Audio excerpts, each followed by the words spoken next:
죄에 넘어질 때가 종종 있습니다. 어린 아이들이 넘어지듯이 우리 그리스도인들도 살다 보면 이 죄라고 하는 것에 걸려서 종종 넘어지게 됩니다. 힘이 있을 때는, 버틸 힘이 있을 때는 쓰러지지 않고 넘어지지 않고 버티고 이겨내서 시청거리다 다시 일어나는데, 그렇지 않을 경우에는 이 죄 때문에 완전히 넘어져서 일어나지 못하고 때때로는 주님의 곁을 떠나고 신앙을 버리는 경우도 종종 있습니다. 사람이 죄를 지을 수는 있어요. 목회자라고 해서 죄 안 짓는 것 아니고, 또 뿐만 아니라 교회에 진실한 그리스도인이라고 해서 죄를 안 짓는 것은 아닙니다. 나도 모르게 하나님 앞에 죄를 짓는 경우들이 종종 있습니다. 그런데 그것이 나의 삶 속에 있어서 죄라는 것이 깨달아졌을 때는요, 빨리 그 틈을 메꿔야 돼요. 그 죄라고 하는 것을 하나님 앞에 가지고 나와서 회개를 해야 됩니다.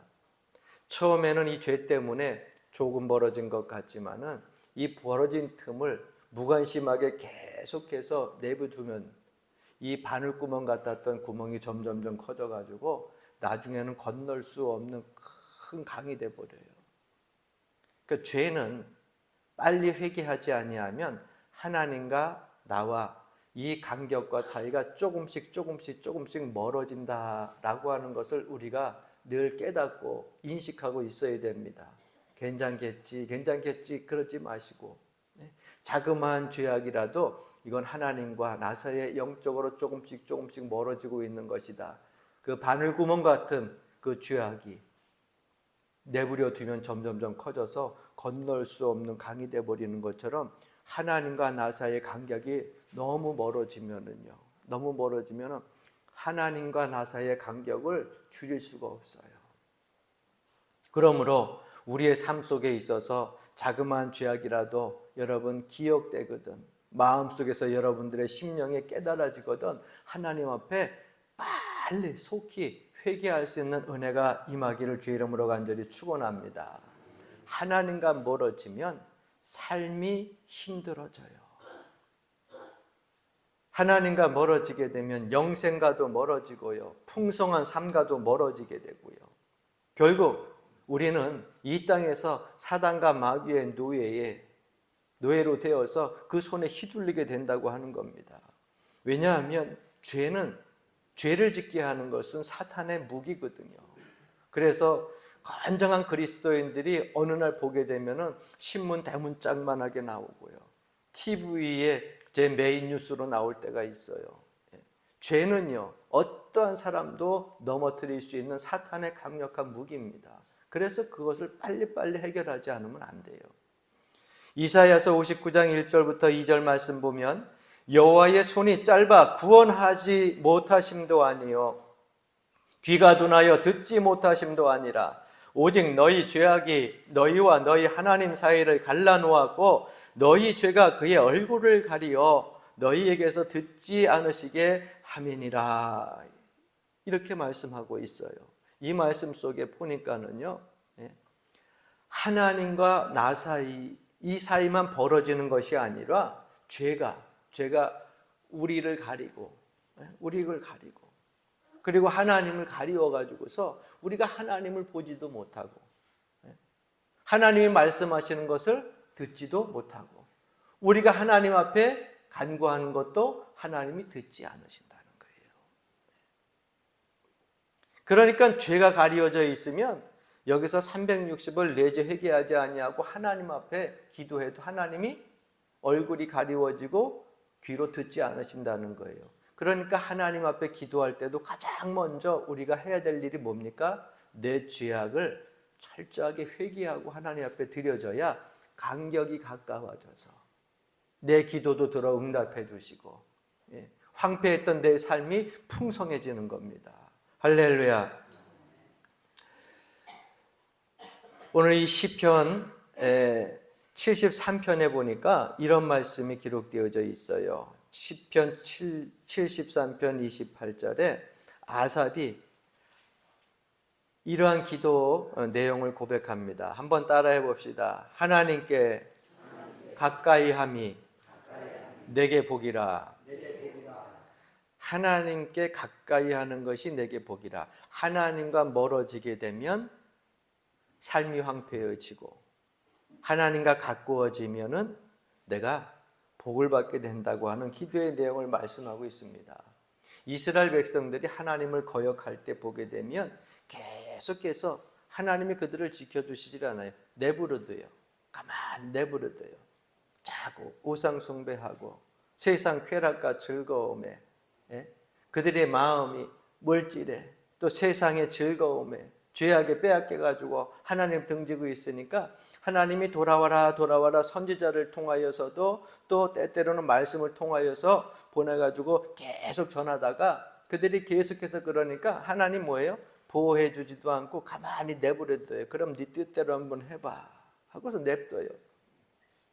그러면 결국은 그 이스라엘 백성들이 아픔과 고통 속에서 삶이 황폐해지니까 힘들어지고, 이 이웃에 있는 민족들이 쳐들어와 가지고서 자기네들 농사진 거 다 추수 때 되면, 익을 때 되면 싹 먹을 거 다 갈취해 가고, 그러니까 힘들고 괴로운 거예요. 그래가지고 다시 하나님 앞에 와가지고서 하나님 우리가 잘못했습니다 하고 회개하면 하나님이 그제서야 늘 보고 있었지만 언제 돌아오나 기다리고 있었다가 회개하면 하나님이 그때 또다시 긍휼히 여겨주시고 그들을 보호해 주십니다. 그런데 그것도 순간이죠. 순간이 금방 잃어버리는 것이 바로 인간의 모습이에요. 그럴 때마다 참 어리석은 게 인간이구나라는 생각을 해보게 됩니다. 이스라엘 백성들이 고통 중에 있을 때 호세아를 통하여서 피 흘리는 이스라엘을 향해 낫는 방법을 이렇게 외치고 있습니다. 호세아 6장 1절 2절 말씀에 보면, 오라 우리가 여호와께로 돌아가자. 여호와께서 우리를 찢으셨으나 도로 낫게 하실 것이요 우리를 치셨으나 싸매어 주실 것임이라. 여호와께서 이틀 후에 우리를 살리시며 셋째 날에 우리를 일으키시리니 우리가 그의 앞에서 살리라. 그러니까 하나님 앞에 돌아가자. 우리 민족이 사는 방법은 하나님께로 돌아가는 것이다. 우리 가정이 사는 것은 하나님께로 돌아가는 것이다. 저와 여러분들이 살 수 있는 것은 하나님과 가까워지고 하나님께 돌아가는 것입니다. 한 번 더 따라해 봅시다. 하나님과 멀어지면 죽고 하나님과 가까워지면 삽니다. 할렐루야. 믿는 사람들이 이런 인사를 좀 했으면 좋겠어요. 하나님과 멀어지면 죽고 하나님과 가까워지면 삽니다. 내 영이 살아야 여러분 내 마음도 살고 내 영이 살아야 내 육도 사는 거예요. 오늘 저와 여러분들이 읽은 이 시편 51편은 다윗의 참회시라고 불려집니다. 다윗이 죄를 짓고 나서 하나님 앞에 그저 대성통곡을 하면서 눈물로 쓴 그 19절이에요. 그럼 왜 다윗이 이러한 참회시를 쓰게 되었느냐? 이스라엘 왕의 자리에 올랐습니다. 아둘람 꿀 동지들과 더불어 가지고 매일 피난 다니면서 수많은 죽음의 이 길을 넘기고 나서 하나님이 세우셔 가지고 이스라엘의 제2대의 왕이 돼요. 그래서 2대의 왕이 돼 가지고서 다윗 궁전에 이렇게 머물면서 그 나라를 하나님 은혜 가운데 잘 치리하고 있는데, 아직까지 온전하게 완전히 세워지지 않은 나라에서 전쟁이 계속 일어나게 됩니다. 그런데 전쟁이 일어났을 때 다윗은 항상 적진을 향하여서 앞장섰던 사람이 다윗 아니에요. 골리앗이 쳐들어왔을 때도 먼저 나갔고, 블레셋이 쳐들어왔을 때도 아둘람 동지들과 나가서 싸워서 이기고, 사울 왕의 눈을 피해가지고 나가서 또 싸워서 이기고 항상 앞장섰던 사람인데, 이 다윗 왕이 그날따라 다른 병사들 다 장군들 전쟁에 내보내고서 전쟁에 나가지를 아니하고 느지막하게 잠을 자고 일어나 가지고서 아침 저녁으로 이렇게 다윗의 궁에서 이렇게 바깥 풍경을 보고 있었습니다. 지금도 이스라엘에 가보게 되면은 그 다윗 궁이 섰던 것은요, 이런 골짜기가 되어 있어가지고 그 다윗 궁에서 보게 되면 이 쫙 아래를 다 내려다 볼 수 있어요. 또 궁은 높게 지잖아요. 그래서 내려다 보이는 그 궁에 이렇게 보다 보니까 참 사람이 시력도 좋지. 창가에서 어느 한 여인이 목욕을 하고 있는데 그날따라 눈에 싹 들어온 거예요. 그래서 그 한 여인에게 홀딱 반하게 됩니다. 왕의 자리에서 그 여인을 불러가지고서 요즘으로 이야기하면은요, 뉴스에 뜰 만한 큰 사건들이 한 번씩 나오잖아요. 성폭력 사건이 사실은 그 시대에 일어나게 되는 겁니다. 왕이 부르니까 온 군사들이 다 와가지고서 딱 데리고 왔을 거예요. 어떻게 할 수도 없고요. 그래서 그런 사건이 일어나고 나서 보니까 이 여인이 누구냐면 다윗에게 그토록 일평생 충성했던 바로 충신 우리아의 아내였어요. 이 성폭력 사건이 그냥 그렇게 끝났으면 괜찮은데 하나님은 그것을 숨겨두게 두지 않습니다. 하필이면 그 성폭력 사건을 통하여 가지고 아이까지 임신이 하게 됩니다. 이것을 어떻게든지 은폐해야 되는데 이게 나중에 밝혀질까 봐 그 우리아를 집으로 불러들여요. 전쟁 중에 있는 자기 충신을. 그래서 그 우리아를 집으로 불러들여 가지고서 그 우리아의 아내와 좀 여기서 위로를 받고서 전쟁터에 다시 나가라고 집으로 돌려보는데 이 우리아가 얼마나 충성스러운 사람이냐면은 내 병사들과 전우들은 지금 적진에서 피 흘리면서 전쟁하고 있는데 내가 편히 내 아내와 사랑을 나누면서 잠을 잘 수 있겠는가? 그리고서 집구석에 들어가지 않고서 밖에서 자네요. 다윗이 은폐하려고 했던 것들이 은폐가 되질 않아요. 그러니까 요압 장군을 통해 가지고서 최전방 적진에다가 우리아를 보냅니다. 편지를 보고 요압이 그 내용 사실대로 우리아를 최전방 적진에 보내고 나서 싸우면서 열심히 싸우다가 후퇴할 때 같이들 싸워야 되는데 후퇴할 때 이 우리아는 끝까지 싸워야 되는데 하면서 끝까지 싸우는데 나머지 일부의 병사들은 뒤로 싹 빠지는 거예요. 결국 최전방 적진에서 우리아는 전사하고 말아요. 자, 모든 것이 다윗이 생각했던 대로 다 은폐가 됐어요. 깨끗하게 정리가 됐어요. 그러나 하나님은 다 보고 계셨다는 거예요. 그래서 그 당시 잘 알지도 못했던 한 나단이라고 하는 그 선지사를, 초라한 선지사를 이 다윗에게 보냅니다. 그리고 나단을 통하여서 다윗을 꾸짖어요. 자, 한 사람 이 다윗이 왕으로서 해야 될 일들은 뭐냐? 요 나단이라고 하는 선지자를 다시 한번 우리아 죽이듯이 명령을 통해서 싹 죽이고 덮으면 이 세상에 다윗이 행한 범죄를 아는 사람은 하나도 없어요. 그 당시에 왕의 위치라고 하는 것은 엄청난 것입니다. 왜냐하면 초법의 권한을 가지고 있었거든요. 왕이 하는 말들이 법이 될 수 있었던 시대였어요. 그러면 이 나단 선지자가 와서 그렇게 이야기할 때 어디서 듣도 보지도 못했던 한 시골뜨기 선지자가 와가지고서 엉뚱한 얘기를 한다. 나가서 처형하라. 그리고서 처형하면은 모든 것이 은폐될 수 있었어요. 그런데 여러분, 하나님은 다윗을 사랑하셨고 하나님께 찬송했던 그 시간들을 기억하고 예배했던 그 시간들을 기억하고 도망다니면서도 하나님을 의지했던 그 시간들을 하나님은 기억하고 다윗을 버리고 싶지 않았어요. 다시금 기회를 주고 싶었어요. 저는 그 하나님의 사랑이 저와 여러분들에게도 풍성하게 있기를 주의 이름으로 간절히 축원합니다. 하나님이 기회 줄 수 있는 그러한 신앙의 사람이 되어야 돼요.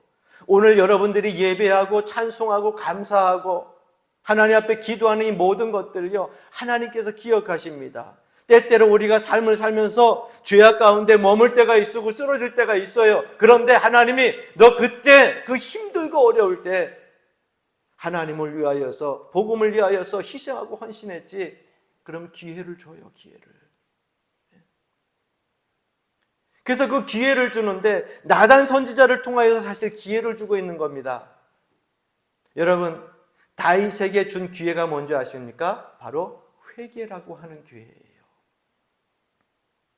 이 회개라고 하는 기회를 줬는데 오늘날 수많은 그리스도인들이 다윗만 얻은 것이 아니라 우리도 회개의 기회를 하나님께로부터 얻고 있습니다. 여러분, 회개의 정의를 좀 잘 알아셔야 돼요. 회라고 하는 것은 뭐예요? 돌이킨다라고 하는 뜻이에요. 돌이킬 회자예요. 개라고 하는 것은 뭐예요? 고칠 개. 많은 사람들이 회개라고 하면 뉘우치고 깨닫고 돌이킨다라고 하는 생각을 가지고 있는데 그 이상 나가질 않아요. 뉘우친 것에서 멈춘 것은 진정한 회개가 될 수가 없어요. 뉘우쳤으면 개라고 하는 건 뭐예요? 고친다, 고쳐야 되는 거예요. 안 된다고요? 안 되는 것이 없어요. 될 때까지 계속해서 고치려고 노력해야 돼요. 왜냐하면 그래야 여러분 죄악의 자리에서 은혜의 자리로 나올 수 있기 때문에 그렇습니다. 사실은 다윗은 두 가지 중에 한 가지를 선택할 수 있는데 은폐를 선택할 수도 있었어요. 만약에 나단이라고 하는 선지자를 병사를 시켜가지고 저 궁 밖에 데리고 나가서 목을 쳐서 싹 깔끔하게 정리해라 그랬으면 아마 궁전에 있는 모든 신하들이나 궁녀들도 입을 뻥끗 못했을 거예요. 왜? 나단 선지자가 그 말 한번 했다가 죽는 것을 봤으니 사람이라고 하는 사람이 다 죽음의 두려움을 가지고 있잖아요. 저 말 하면 왕이 목을 쳐. 안 돼. 입도 뻥끗 못했을 거예요. 충분한 그럴 힘을 가지고 있었지만은 다윗은 은폐가 아닌 회개를 선택합니다. 왜? 하나님이 주신 기회이기 때문에. 그래서 그 회개를 하나님 앞에 시작하는 거예요. 그것이 오늘 본문 말씀 1절 말씀부터 시작되어지는 말씀입니다. 1절, 7절, 9절 말씀을 제가 봉독해 드립니다. 하나님이여 주의 인자를 따라 내게 은혜를 베푸시며 주의 많은 공유를 따라 내 죄악을 지워주소서. 우슬초로 나를 정결케 하소서. 내가 정하리이다. 나의 죄를 씻어주소서. 내가 눈보다 희리이다. 주의 얼굴을 내 죄에서 돌이키시고 내 모든 죄악을 지워주소서. 왜 다윗이 은폐가 아닌 회개를 선택했을까? 다윗에게는요, 왕이라는 직책보다 하나님의 사람이라고 하는 그 직분이 훨씬 더 소중했기 때문에 그래요. 내가 왕이라고 하는 이 직책을 잃어버려도 하나님을 잃어버리면 안 되지. 직책을 잃어버리는 것보다, 왕의 자리에서 물러나는 것보다 하나님이 더 무서웠던 것이 다윗의 모습이었어요. 자기에게 비난과 손가락질이 올 것을 다 알고 있었습니다. 은폐하면 그거 못하지요. 가려질 수 있죠. 회개하면 그 손가락질과 비난이 어떻게 왕이 저럴 수가 있어 그러면서 사후자방에서 조롱하고 비난의 소리가 들려올 겁니다. 그러나 그것보다 더 무서운 것이 무엇이냐면 하나님이 내게서 얼굴을 돌리실까 봐 무서웠다고 하는 것이 다윗의 고백이에요. 여러분, 세상에 가장 무서운 것은요, 하나님이 나에게서 얼굴을 돌리는 거예요. 가끔 우리 어린 아이들 키울 때 그 생각이 나요. 아이들을 안고서 이렇게 얼레고 달랠 때 어느 정도 이제 엄마 아빠를 알아볼 때 이 아이들이 얼마나 예뻐요. 그럼 막 그 아이들이 힘들고 어려울 때마다 안아주고 말썽 부릴 때도 또 야단치다가 또 안아주고. 그런데 그 아이들이 엄마 아버지를 보게 되면은 눈을 마주치고 빵긋빵긋 웃잖아요. 그 선한 눈동자로. 그런데 아이가 잘못해가지고서 엄마 아빠 품으로 막 올 때 가끔 여러분들도 아마 키울 때 그런 일이 있었을 거예요. 엄마 아빠가 일부러, 그렇죠? 일부러 그러면은 막 달겨 들어가지고 막 팔 막 잡으면서 아빠 엄마 그러면서 안 그럴게 그러면서 잡아당기는 그런 모습들 기억나시죠? 예? 그 아이들에게 있어서 가장 무서운 건 뭐예요? 엄마 아빠가 그들에게서 눈 마주치지 않고 얼굴 돌리는 거였어요. 어렸을 때의 기억들이잖아요. 그러니까 다윗은요, 자기의 모든 왕의 직책들 잃어버려도 괜찮아요. 비난과 손가락질을 당해도 괜찮아. 근데 그보다 더 무서운 것이 뭐냐? 하나님이 내게서 얼굴을 돌리시는 거. 그것이 너무너무 무서웠다는 거예요. 그 고백이 오늘 이 시편 51편에 기록되어 있지 않습니까? 여러분, 삶의 광야가 다시 찾아올 수도 있어요. 그런데 그 삶의 광야보다 더 무서운 것이 뭔지 아십니까? 영혼의 광야가 찾아올 때가 더 무서워요. 우리 인생의 삶에 있어가지고 때때로는 힘든 시간들을 보낼 수가 있어요. 30대에, 40대에, 50대에, 60대에, 아니 지금 7, 80대 여러분 이 험난한 광야에 생활들을 하고 있을 수도 있습니다. 그러나 여러분 잘 버텨왔어요. 잘 이기고 지금까지 살아왔어요. 그런데 가장 무서운 것은 뭐냐? 영혼의 광야.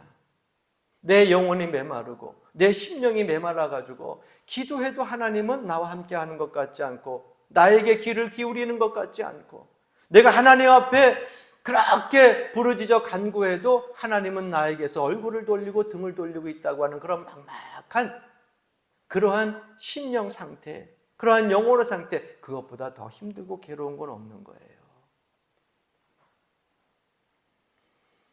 하나님이 자기를 떠나고 하나님이 멀어지는 것이 가장 큰 재앙이라고 하는 것은 그것을 이 다윗은 알았습니다. 저와 여러분들도 신앙생활할 때 이것을 알아야 될 줄로 압니다. 할렐루야. 세상의 직장일 조금 힘들 수 있어요. 가정에서 여러분 자녀들이 좀 속썩일 수 있어요. 그러나 다 이길 수 있습니다. 하나님 떠나는 거 무서워하시고 하나님이 여러분들에게 얼굴을 돌리셔서 귀 기울이시는 그러한 믿음의 생활들을 할 수 있길 주 이름으로 간절히 축원합니다. 그럼 다윗이 왜 이토록 하나님을 무서워하면서 회개했느냐? 절대 빼앗기고 싶지 않은 것이 있었어요. 왕의 자리 빼앗겨도 괜찮아. 내 체면 빼앗겨도 괜찮아. 근데 빼앗기고 싶지 않은 것이 있었어요. 그것이 오늘 본문 말씀 11절 말씀에 기록되어져 나옵니다. 먼저 성령을 빼앗기고 싶지 않았습니다. 나를 주 앞에서 쫓아내지 마시며 주의 성령을 내게서 거두지 마소서. 여러분 주의 성령이 거둬지지 않는 심령이 되길 주 이름으로 간절히 축원합니다. 또 한 가지 두 번째는 구원의 즐거움을 빼앗기고 싶지 않았습니다. 12절 말씀 보니까 주의 구원의 즐거움을 내게 회복시켜 주시고 자원하는 심령을 주사 나를 붙들어 주소서. 붙드소서. 구원하는 그 기쁨, 구원의 즐거움을 빼앗기고 싶지 않았어요. 세 번째 찬송을 빼앗기고 싶지 않았어요. 15절 말씀에 보면은 주여 내 입술을 열어주소서 내 입이 주를 전파하리이다. 네 번째는 우리가 봉독하지 않았지만 19절 말씀에 예배를 빼앗기고 싶지 않았어요. 그때 주께서 의로운 제사와 번제를 기뻐하시리니 그때에 그들이 수소를 주의 제단에 드리리이다. 다윗은 성령을 빼앗기고 싶지 않았고 구원의 즐거움을 빼앗기고 싶지 않았고 찬송을 빼앗기고 싶지 않았고 더 나아가서 내가 하나님 앞에 예배하는 그 예배를 빼앗기고 싶지 않았어요. 이 네 가지를 하나도 빼앗기고 싶지 않았어요. 그래서 하나님 앞에 기도합니다. 하나님 앞에 내게서 이것을 거두어 가지 말라고. 여러분 오늘 이 시간 예배에 나올 때 여러분 그런 심령을 가지고 나왔어요. 하나님 내가 예배하는 심령 빼앗기지 않게 해주세요. 내가 하나님 앞에 감사하며 찬송하는 이 입술 찬송을 빼앗기지 않게 하여 주세요. 내 심령에 통곡하는 이 기도의 마음들을 빼앗기지 않게 해주세요. 주의 성령께서 나와 동행하셨는데 이 성령이 내게서 떠나지 않게 해주세요. 여러분 기도하면서 사셨어요? 기도하면서 나오셨어요? 여러분 이것들이 우리의 삶을 풍요하게 한다고 하는 사실을 잊지 마시기를 바랍니다. 그토록 빼앗기고 싶지 않은 것을 놓고 회개했을 때 하나님은 그 마음의 중심을 보시고 다윗의 회개를 받아주십니다. 아빠와 잘 지내던 어린아이가 자녀가 남의 물건을 훔치는 죄를 지었습니다. 그러면 그 자녀는 가장 먼저 무서워서, 아빠가 무서워서 집에 들어가지 못합니다. 그런데 아빠의 마음은 똑같아요. 죄를 지을 때나 안 지을 때나 조금 속상한 거는 있지만 변함없이 그 자녀를 집에서 아침이고 점심이고 저녁이고 그 자녀가 집에 들어올 때까지 기다립니다. 자, 죄를 짓고 나니까 아빠가 무서워졌어요. 집에 들어가는 것이 무서워졌어요. 이 죄의 문제는 아버지의 문제예요? 아들의 문제예요? 아들의 문제예요. 죄를 지은 것은 아들이에요. 아들이 잘못됐으니까 자기 자신이 스스로 아빠를, 집을 무서워하는 겁니다. 그런데 이 아들이 죄를 짓고 있는 것을 사실 아버지가 다 알고 있어요. 그래도 이 아들이 들어오기를 기다리고 있는 거예요. 왜? 와서 용서를 빌면 용서해 줄 준비까지 하고 기다리는 겁니다. 그런데 아들은 아버지의 마음을 모릅니다. 그냥 무섭기만 한 거예요. 그래서 집에 들어가면 혼나겠지, 꾸중 듣겠지. 그리고 나서 집을 들어가지 않냐고 가출하여서 영영 돌아오지 않습니다. 그 아버지의 마음에 대못을 박습니다. 여러분, 하나님의 자녀는 하나님께서 결코 버리시지 않습니다. 성령으로 여러분 인치셔서 하나님의 자녀 삼으신 그러한 자녀들은 결코 버리질 않으세요. 반드시 하나님께서 기다리고 있다고 하는 사실을 믿으시기를 바랍니다. 통곡하면서 잘못했다고 회개하며 돌아오기를 기다리고 계신다고 하는 거예요. 아침 저녁으로 문을 열어놓고 기다리는 거예요. 밤새도록 잠자지 않고 기다리는 거예요. 우리 하나님이요, 성공한 자식만 집에서 기다리고 계십니까? 아픈 자식도 기다리고요, 속썩이는 자식도 기다리고요, 깨진 자식도, 상한 자식도 다 기다리는 거예요. 다윗은 이것을 알았어요. 내가 영적으로 건강할 때만 하나님이 기다리시는 것이 아니라 내 심령이 다 깨지고 죄악에 사로잡혀 가지고서 하나님께 머리 들 수 없는 그러한 죄악 가운데 있음에도 하나님은 나를 기다리고 계시지. 이걸 다윗은 알았어요. 그래서 시편 51편 17절 말씀에 보면은 하나님께서 구하시는 제사는 상한 심령이라. 하나님이여 상하고 통회하는 마음을 주께서 멸시하지 아니하시리이다. 이렇게 고백을 하고 있습니다.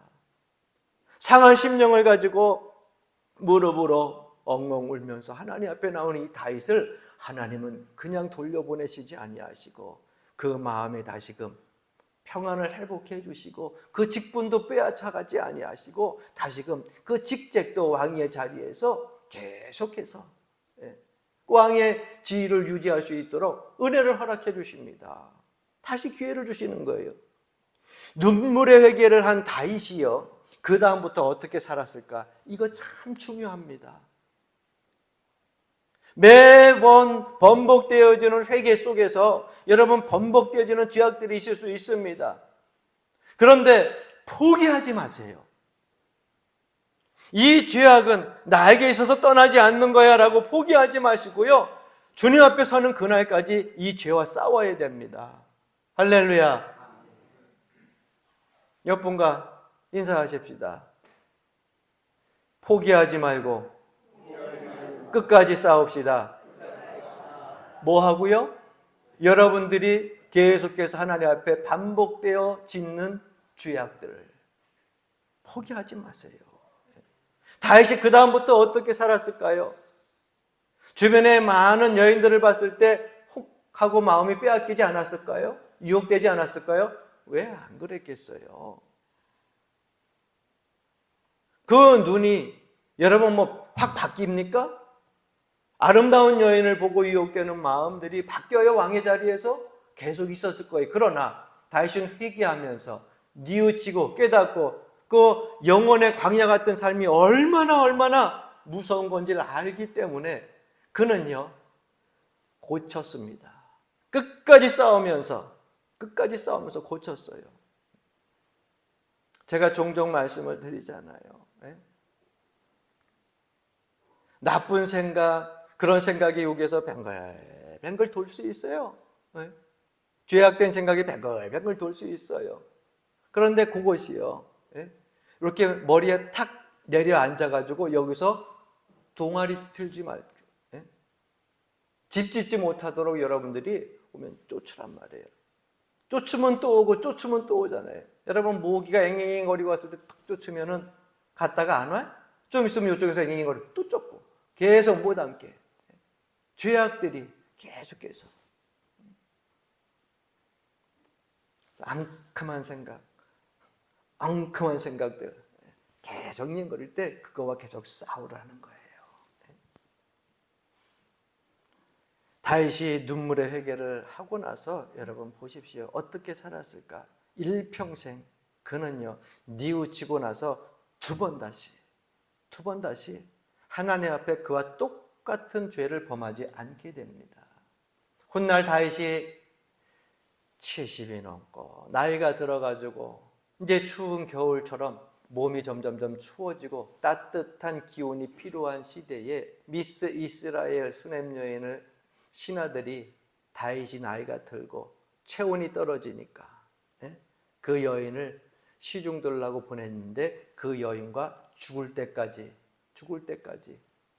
동침하지 않았어요. 열왕기상 15장 15절에는 이후로 다윗이 어떻게 회개하고 그 삶을 완전히 고쳤는가 분명히 기록하고 있습니다. 이는 다윗이 햇사람 우리아의 일 외에는 평생에 여호와 보시기에 정직하게 행하고 자기에게 명령하신 모든 일을 어기지 아니하였음이라. 여러분, 다윗에게 있어서 반복되어진 죄가 있었나요? 없었어요. 그러니까 우리도 마찬가지입니다. 회개라고 하는 것은 하나님 앞에 우리의 죄악을 놓고 했을 때에 포기하지 말라는 거예요. 또 내일 질 수 있고 또 우리가 일주일 후에 질 수 있어요. 그것이 여러분들에게 있어서 신앙의 약점이고요, 믿음 생활하는 데 있어서 걸림돌이 될 수 있어요. 그러나 포기하지 마세요. 오늘 싸우고 내일 싸우고 끝까지 싸우세요. 예? 죄와 싸울 때는요, 성경에 보면 뭐라고 말씀하고 있냐, 피가 터지도록 싸우라 했어요. 피가 터지도록. 죄악과 끝까지 싸워야 돼요. 오늘 여러분들 마음속에 있는, 여러분들 삶 속에 있는 죄에게 먼저 싸움을 거세요. 먼저 싸움을 걸어요. 너 왜 아직도 안 나가느냐? 너 왜 안 나가? 왜 내 삶 속에서 떠나지 않아? 여러분이 죄악이 이제는 먼저 싸움을 거는 것이 아니라 여러분이 오늘 이후로는 그 죄악된 여러분들의 죄와 싸움을 먼저 거세요. 그래서 오늘도 싸움을 걸고 내일도 싸움을 걸고 그 죄악들에게 계속 싸움을 걸어서 여러분들 심령 속에 있는 죄가요, 지긋지긋해 가지고서 나가도록. 할렐루야, 할렐루야. 죄와 싸우는 싸움을 포기하지 마세요. 죄가 여러분들을 이기게 하면 안 됩니다. 죄를 방치하게 되고 여러분 죄가 이기게 되면 하나님과 간격이 벌어지게 되고요, 나중에 그걸 냅두게 되면 큰 강물을 이루어 하나님이 내게서 얼굴을 돌리시고요, 귀를 기울이시지 않게 되는 거예요. 복받기를 원하시잖아요. 평강하기를 원하시잖아요. 화목하기를 원하시잖아요. 그러면 방법은 하나입니다. 따라해 봅시다. 하나님을 가까이 하는 것이 복입니다. 다윗이 이것을 안 것처럼 여러분 삶 속에서도 이것을 아시고 우리의 죄를 다 회개함으로써 성령의 능력이 충만하고 구원의 기쁨이 넘치고 입술의 찬양이 충만하고 예배의 감격이 늘 새로운 하나님과 가장 가까운 자리에서 예배할 수 있는 예배자들이 되기를 주의 이름으로 간절히 축원합니다.